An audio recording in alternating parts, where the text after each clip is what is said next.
নমস্কার বন্ধুরা, সাধনা কিচেন ব্লগে সকলকে স্বাগত জানাই। আজকে আমি মেদিনীপুরের একটা বিখ্যাত মাছের টকের রেসিপি তোমাদের সঙ্গে শেয়ার করব। কখনো কখনো তেল ঝাল মশলাদার খাবার খেতে ইচ্ছে না করলে এইভাবে কাঁচা আম দিয়ে খুব সহজে কম উপকরণে মাছের টকের রেসিপি বানিয়ে দেখবেন। মুখের স্বাদটা একেবারে বদলে যাবে। এই রেসিপির জন্য আমি পোনা মাছ নিয়ে নিয়েছি। এবারে নুন আর হলুদ পরিমাণ মতন দিয়ে মাছের মধ্যে ভালোভাবে মাখিয়ে নেব।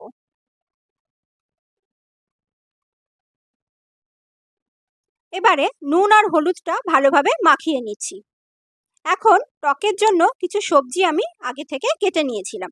ভেন্ডি আর আলু।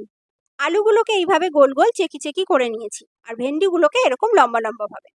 এবারে ফোড়নের জন্য শুকনো লঙ্কা দুটো নিয়েছি, আর 5 ফোড়ন হাফ চামচের মতন। এখন সর্ষে নিয়েছি 2 চামচ, সাদা সর্ষে ব্যবহার করেছি, আর কাঁচা লঙ্কা দুটো, আর আগে থেকে 4 মগজ আর কাজু বাদাম 4-5টা মতন ভিজিয়ে রেখেছিলাম। এটা আমি একসঙ্গে শিলনোড়ায় বেটে নেব। আগের থেকে ভিজিয়ে রাখলে সুন্দরভাবে বাটা হয়ে যায়। আর নিয়েছি কাঁচা আম। এই কাঁচা আমটাকে আমি 2 টুকরো করে নিচ্ছি। পুরো আমটা দেব না, বেশি টক হয়ে যাবে, সেই কারণে অর্ধেকটা দেব। অর্ধেক আমকে এইভাবে লম্বা লম্বা করে কেটে নিয়েছি। এখন মাছ ভাজার জন্য কড়াই বসিয়ে দিয়েছি, আর সর্ষের তেল দিয়ে দিলাম।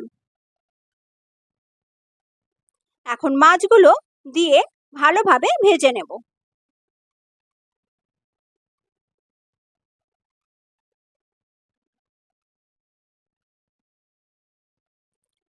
মাছের একটা পিঠ হয়ে গেলে আর একটা পিঠ উল্টে দিচ্ছি। উল্টো পিঠও এইভাবে ভেজে নিতে হবে। মাছ ভাজা আমার হয়ে গেছে। এখন আমি মাছগুলোকে তুলে নিচ্ছি।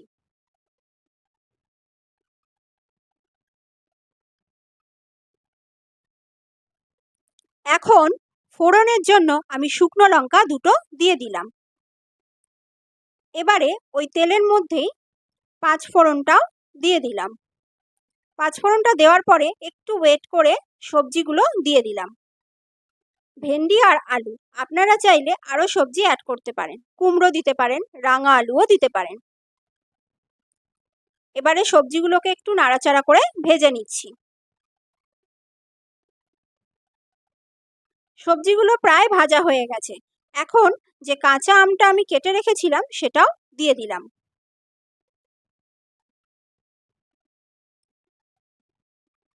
কাঁচা আমটা দেওয়ার পরে একটু নাড়াচাড়া করে নিচ্ছি।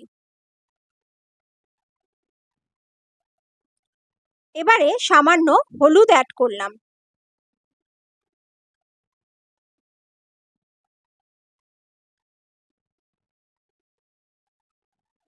দেখুন সবজিগুলোর কালার চেঞ্জ হয়ে গেছে, তার মানে ভাজা হয়ে গেছে। এবারে আমি এই বাটির মাপে 1 বাটি প্রথমে জল দিলাম, তারপরে আরও হাফ বাটি জল দিলাম। জলটা দেওয়ার পরে হলুদ দিয়ে দিলাম আবারও হাফ চামচ, আর নুন দিলাম স্বাদ মতন। ভাজার সময় আমি একটু নুন দিয়েছিলাম, তাই আবারও জল দেওয়ার পরেও নুন দিলাম। এখন ঢেকে দিলাম 10 মিনিটের মতন। ঢাকাটা এবারে খুলে আবার একবার নেড়ে নিলাম। আমগুলো দেখুন সেদ্ধ হয়ে গেছে। আমগুলো একটুখানি খুন্তি দিয়ে চেপে দিতে হবে, তাহলে আমের ভেতরের টকটা ভালোভাবে ঝোলের মধ্যে চলে আসবে। আলুটা আরেকটু সেদ্ধ হবে। এবারে আমি মাছটা দিয়ে দিলাম। এই ভাজা মাছটা দেওয়ার পরে আবারও একটুখানি ঢেকে দেব। 5 মিনিটের মতন ঢেকে দিলাম। এবারে সর্ষে বাদামের পেস্টটার মধ্যে একটু হলুদ দিলাম, আর সাথে সামান্য জল দিলাম। এটা একটুখানি চামচ দিয়ে ভালোভাবে মিশিয়ে নেব। এবারে এই বাটা মশলাটা টকের মধ্যে দিয়ে দেব। আমার চ্যানেলের রেসিপিগুলো যদি ভালো লেগে থাকে তাহলে অবশ্যই লাইক, শেয়ার, কমেন্ট করবেন, আর সাবস্ক্রাইব করতে ভুলবেন না কিন্তু। আর পাশে থাকা বেল আইকনটি অল করে দেবেন, যাতে নতুন কোনো রেসিপি আসলে তার নোটিফিকেশনটা আপনাদের কাছে পৌঁছে যায়। এবারে টকটা ভালো মতন ফুটে গেছে। এখন আমি যে বাটা মশলাটা রেডি করেছিলাম সেটা আমি দিয়ে দেব। এই মাছের টকের রেসিপিটা কিন্তু মেদিনীপুরের প্রত্যেকটা বাড়িতেই হয়ে থাকে, আর এই গরমকালে খুবই ভালো লাগে। যেহেতু তেল ঝাল মশলা একটু কম পছন্দ হয়, সেই কারণে এই টকের রেসিপিটা হালকা হয় আর খেতেও খুবই স্বাদ হয়। বাড়িতে কিন্তু গরমকালে কাঁচা আম দিয়ে এই রেসিপিটা একবার বানিয়ে দেখবেন। এবারে মশলাটা দেওয়ার পরে 2 মিনিটের মতন ফুটিয়ে নিয়েছি। এখন গ্যাসটা অফ করে দেব।